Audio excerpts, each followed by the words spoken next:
আসসালামু আলাইকুম, আশা করি তোমরা সবাই ভালো আছো।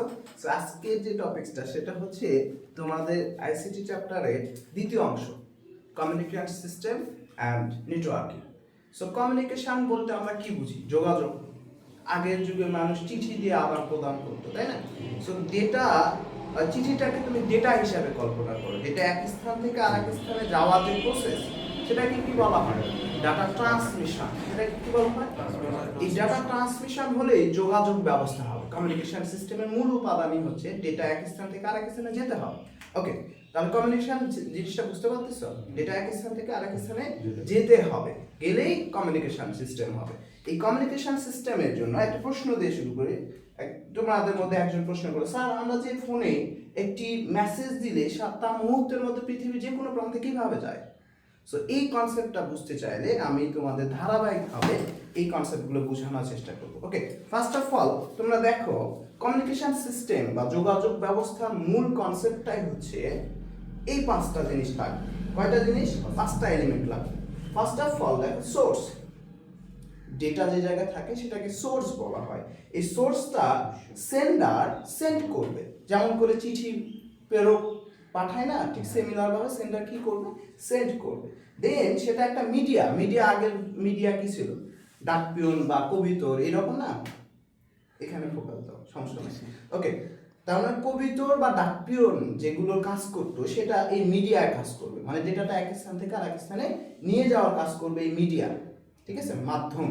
সেটা হতে পারে দুই রকম, একটা তার বা আর একটা তারবিহীন, যেটাকে আমরা বলি গাইডেন, আর একটা হচ্ছে আনগাইডেন। ঠিক আছে, ওয়্যার হচ্ছে গাইডেড, ঠিক আছে, এটা গাইড করে নিয়ে যাবে।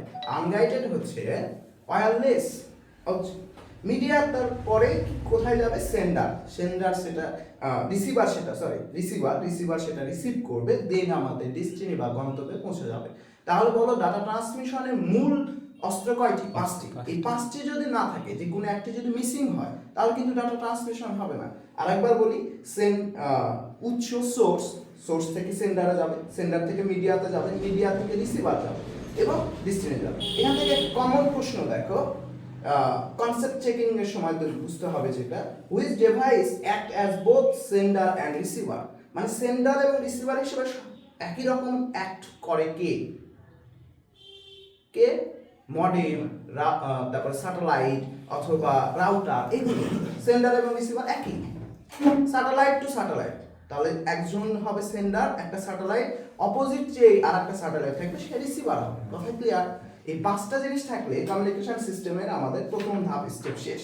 এখন কথা হচ্ছিল, ডেটা যে এক স্থান থেকে আরেক স্থানে যাবে, এই যাওয়ার যে হারটাকে, ডাটা ট্রান্সমিশন হারটাকে ব্যান্ডউইথ বলা হয়। কি বলা হয়? ব্যান্ডউইথ। তোমরা এই চিত্রেতে দেখবা আমাদের স্টুডেন্টের যে প্রশ্নটা, স্যার আমরা ইন্টারনেটে এক এক সময় এক এক রকম স্পিড হয় কেন? এই গতিটা কি আসলে? এটাকে বলা হয় ব্যান্ডউইথ। কি বলা হয়? ব্যান্ডউইথ। ব্যান্ডউইথের একক হচ্ছে বিট পার সেকেন্ড।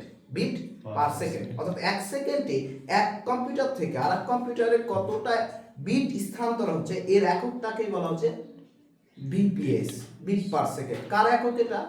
ব্যান্ডউইথের একক। কার? এরকম এই এককগুলো, স্পিডগুলোর উপর তিন ভাগে ভাগ করা হয় ব্যান্ডউইথ। কত ভাগে? তিন ভাগে। একটা ন্যারো ব্যান্ড, এই যে দেখো ন্যারো ব্যান্ড, তারপরের ব্যান্ডটা হচ্ছে ভয়েস ব্যান্ড, তারপরে হচ্ছে ব্রড ব্যান্ড। ন্যারো ব্যান্ডে মূলত 45 থেকে 300 বিপিএস হয়। 45 থেকে 300 বিপিএস যদি কোনো একটা ব্যান্ডউইথ হয়, কোনো একটা ইন্টারনেটের স্পিড হয়, সেটাকে আমরা কি বলবো? ন্যারো। ন্যারো মানে সরু একটা রাস্তা। এই অ্যাট দ্য সেম এক সেকেন্ডে হয় সর্বোচ্চ কতটা যাবে বিট? 300টা। কয়টা? 300টা। আচ্ছা, এখানে একটা কনসেপ্ট আছে, তোমরা একটু দেখো। বিট পার সেকেন্ড কি বলা হচ্ছে? ব্যান্ডউইথ সমান কি বলা হচ্ছে? দেখো, মোট বিট বা ডেটা যেটাই বলো ভাগ সময়। ঠিক আছে, সময়ের একক সেকেন্ড, আর আমাদের টোটাল যে বিট বা ইয়েটা সেটা হচ্ছে আমাদের ডেটাটা বিটে আকারে। এটা হচ্ছে ব্যান্ডউইথের একক হবে তখন। ধরো মনে করো একটা জায়গায় 200 বিট আছে, সেন্ডার সেটা সেন্ড করলো, মিডিয়াতে গেল, মিডিয়াতে যাওয়ার পরে এটা মনে করো সেন্ডার 200 বিট আছে, এটা মনে করো রিসিভার। এবং এই জায়গাটা অতিক্রম করতে সময় লাগছে মনে করো 20 সেকেন্ড। কত সেকেন্ড? 20 সেকেন্ড। টাইমের একক কি? সেকেন্ড। তাহলে এর ব্যান্ডউইথ কত? 200টা বিট এক কম্পিউটার থেকে আরেক কম্পিউটারে যেতে কত সময় লাগছে? 20 সেকেন্ড। তাহলে এর ব্যান্ডউইথ কত? সূত্রটা আমরা ফেলি, মোট বিট কত? 200 বিট আর টাইম কত লাগছে? টাইম হচ্ছে 20 সেকেন্ড। তাহলে কত থাকে? 10। তাহলে 10 কি? 10 বিপিএস। এই যে বিট পার মানে ভাগ সেকেন্ড, বিপিএস। কথাটা অর্থ কি? কথাটা অর্থ হচ্ছে 1 সেকেন্ডে এই কম্পিউটার থেকে এই কম্পিউটারে যেতে 1 সেকেন্ডে 10টি করে বিট স্থানান্তর হয় এক জায়গা থেকে আরেক জায়গায়। কথা বোঝা যায়? এটাকে বলা হয় ব্যান্ডউইথ। এটাকে কি বলা হয়? এই ব্যান্ডউইথের এই যে স্পিডের উপর ডিপেন্ড করে আমাদের ব্যান্ড আছে 3 প্রকার: ন্যারো ব্যান্ড, ভয়েস ব্যান্ড এবং ব্রডব্যান্ড। এখন বলো তো তোমরা এটা কোন ব্যান্ডের মধ্যে পড়লো? Narrow band. কারণ কি? 300 এর মধ্যে আছে। এখন যদি আপ টু 9600 হয়, অর্থাৎ সর্বোচ্চ 9600 বিট পর্যন্ত যদি যায়, সেটাকে আমরা বলবো কি বলবো? Voice band. অর্থাৎ ন্যারো থেকে ভয়েসে বেশি করে বিট যাবে স্পিডে, আর সবচেয়ে স্পিডে যাবে ব্রডব্যান্ড, যার স্পিড সর্বনিম্ন স্পিডই হবে 1 Mbps। এখন এমবিপিএস, এই এমবি বিট থেকে এমবিতে যাবে। এর জন্য যে ফ্রিকোয়েন্সিয়াল যে বিষয়টা তোমাদের মাথায় রাখতে হবে, এই যে হাজারের সাথে সম্পর্ক। 1000 বিট সমান 1 কেবি, ছোট হাতের বি। এখন যদি 1024 হয়, তখন এই বিটা বড় হাতের হবে, কারণ আমরা জানি 8 বিট সমান কত? 1 বাইট। 8 বিট সমান 1 বাইট। বোঝা যায়? তাহলে এই যে এরকম আবার 1000 কেবি সমান 1 এমবি, এরকম ভাবে ফ্রিকোয়েন্সিয়াল যাবে। আবার 1000 এমবি সমান 1 জিবি, আবার এরকম 1000 জিবি সমান 1 টিবি, টেরা, পেটা, মেটা, এরকম অনেক কিছু আছে। হ্যাঁ, সো আমরা জাস্ট স্পিডটা বের করব, বের করে অ্যাসাইন করব যে এটা ন্যারো ব্যান্ড, ভয়েস ব্যান্ড না ব্রডব্যান্ড। তোমাদের যে ওয়াইফাই চলে বা ওয়াইফাই এর যে স্পিড, সেটা সর্বনিম্ন 1 Mbps হয় না? সো ফাইবার বা এরকম আমরা যাবো, আস্তে আস্তে যাবো এই মিডিয়ায় কোন তার কত স্পিডে যায়, তার কত ফ্রিকোয়েন্সি আর ব্যাপার স্যাপার, কত আপস এন্ড ডাউনে। তাহলে আমরা জাস্ট এতটুকু শিওর হলাম যে ব্যান্ডউইথ স্পিডের উপর কয় ধরনের ব্যান্ড পাবো? 3 ধরনের: ন্যারো, ভয়েস, ব্রড। সবচেয়ে ভালোকে স্পিড বেশি ইউজ পরিমাণে যাবে ব্রড। সর্বনিম্ন কত? 1 Mbps, সর্বোচ্চ 1 জিবি, মানে অনেক দূর পর্যন্ত যেতে পারে। আচ্ছা, আর আমাদের ন্যারো ব্যান্ড 45 থেকে 300।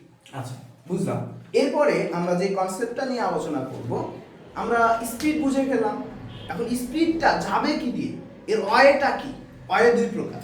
অর্থাৎ আমরা এখন আলোচনা করতে যাচ্ছি ডাটা ট্রান্সমিশন মেথড নিয়ে। কি নিয়ে? মেথড মানে পদ্ধতিটা কেমন হবে। তোমরা দেখো এই চিত্রটা তোমরা ভালো করে দেখতে পাবা, এই জায়গায় 2 ধরনের মেথডের কথা বলা হচ্ছে। তাহলে বলো ডাটা ট্রান্সমিশন মেথড কত প্রকার? 2 প্রকার। একটার নাম হবে সিরিয়াল, আর একটার নাম হবে প্যারাল। একটা নাম হবে সিরিয়াল। তাহলে আমাদের বলো মেথড কত প্রকার? মেথড 2 প্রকার। একটার নাম হবে সিরিয়াল, আর একটার নাম হবে কি? প্যারালাল। ওকে, এই সিরিয়াল আবার 3 প্রকার: সিনক্রোনাস, ওকে। এই জিনিসগুলো তোমরা একটু যদি ভালো করে দেখো, তাহলে পুরো জিনিসটা মাথায় থেকে যাবে তোমাদের। হ্যাঁ, আরেকটা কি? Synchronous, isochronous. এই 3 প্রকার আমরা সিরিয়ালের আবার দেখব। তাহলে আসো আমরা একটু দেখি মেথড মানে পদ্ধতি। এই যে ডেটা, অ্যাকচুয়ালি ডেটা আমরা বারবার ডেটা বলতেছি, আসলে ডেটা কি? এটা মনে করো উৎস। এটা কি? উৎস। এরপরে একটা সেন্ডার থাকবে, তাই না? এই উৎসটাতে ডেটা থাকবে। আচ্ছা, তারপরে এখানে একটা মিডিয়াতে যাবে, দেন আরেকটা রিসিভার থাকবে। এটা হচ্ছে সোর্স, এটা হচ্ছে সেন্ডার, এটা হচ্ছে রিসিভার, আমাদের এটা হচ্ছে ডেস্টিনেশন। ঠিক আছে, গন্তব্য। তাহলে উৎস, প্রেরক, মাধ্যম, প্রাপক আর গন্তব্য, ডেস্টিনেশন। ওকে, এই 3টা জিনিস মাথায় রাখো। এখন কথা হচ্ছিল এই যে উৎস থেকে ডেটা অ্যাকচুয়ালি কি? ডেটা হচ্ছে আমরা যেই অডিও ভিডিও বা কথা বা পিকচার বা যেটাই বলি, আমাদের কাছে যেটা অডিও ভিডিও, সেটা কম্পিউটারের কাছে কি? আসলে 0 1। কি এগুলো 0 1 অর্থাৎ কম্পিউটারের মধ্যে ডিজিটাল সিগন্যাল চলে সো এগুলো মনে করো 0 1 এই যে এই জিনিসগুলো এই 0 1 গুলোকে এই ওয়ার্ড ফ্লো গুলো এক স্থান থেকে আরেক স্থানে নিয়ে যেতে হবে এই সিগন্যাল গুলো এক স্থান থেকে আরেক স্থানে নিয়ে যাবে এই যাওয়ার যে প্রসেসটা এই মেথড হচ্ছে দুই প্রকার কত প্রকার দুই প্রকার একটা নাম হবে কি সিরিয়াল মানে একটা একটা করে যাবে তুমি এই রাস্তার দিকে খেয়াল করো একটা তার এই তারের মধ্যে একের পর একজন করে যাচ্ছে একদম সরু একটা তার এটা যে একের পর এক সিকোয়েন্সিয়াল পার একজনের পর একজন সিরিয়াল বাই সিরিয়াল যাচ্ছে এই ধরনের মেথডটাকে বলা হয় সিরিয়াল ঠিক আছে আরেকটা হচ্ছে প্যারালাল প্যারালাল মানে কি এট দ্য সেম মোমেন্টে ধরো 4-5 জন ঘাট ধরে তোমরা যাচ্ছ এটা হচ্ছে প্যারালাল ভাবে যাচ্ছ এট দ্য সেম মোমেন্টে 5 জন চলে যাচ্ছ আর এমন একটা সরু রাস্তা চলে গেছো এখন তোমার 5 জন আর ঘাট ধরে যেতে পারবে না একে একে যেতে হবে লাইন বাই লাইন এই লাইন বাই লাইন যাওয়াটাকে বলা হচ্ছে সিরিয়াল আর ঘাট ধরে যাওয়াটাকে বলা হচ্ছে প্যারালাল কথা কি বোঝা যায় তাহলে এট দ্য সেম মোমেন্টে সিরিয়ালে বেশি যাবে না প্যারালালে বেশি যাবে প্যারালালে এট দ্য সেম মোমেন্টে প্যারালাল ভালো করে যাচ্ছে এখানে একটা জিনিস খেয়াল রাখতে হবে এখানে দেখো যদি লং ডিসটেন্স হয় ডিসটেন্সটা যদি অনেক বেশি হয় তাহলে সেটা হবে লং ডিসটেন্সের জন্য আমাদের সিরিয়ালটা ভালো অনেক দূর ডেটা পাঠানো লাগবে তাহলে এটা পর্যায়ক্রমিক ভাবে ভালো হবে এটা কিন্তু সস্তা কস্ট হচ্ছে লো আর একটা হচ্ছে এটা স্লোয়ার মানে এটা ধীর গতি সম্পন্ন অপক্ষান্তরে এটা ফাস্টার এটা কি ফাস্টার এবং এটা ব্যয়বহুল একটু মানে তারের মধ্যে তার থাকবে ওই যে ক্যাট 6 টুইস্টার পেয়ার কেবল বিষয়টা বুঝতে পারতেছো তার একটা যাচ্ছে সিরিয়াল কিন্তু ওর মধ্যে আবার প্যারালাল ভাবে আছে এই কনসেপ্টটার উপর ভিত্তি করে কম্পিউটারের ভিতরে প্যারালাল চলে কিন্তু কেবলের সিরিয়াল বাই সিরিয়ালই যায় কিন্তু এই কথাটা মনে রাখবে কম্পিউটারের ভিতরে প্যারালাল কিন্তু কেবলে তো এই যে তারটা একটাই তো আসতেছে পর্যায়ক্রমিক তো তাহলে কেবলে কি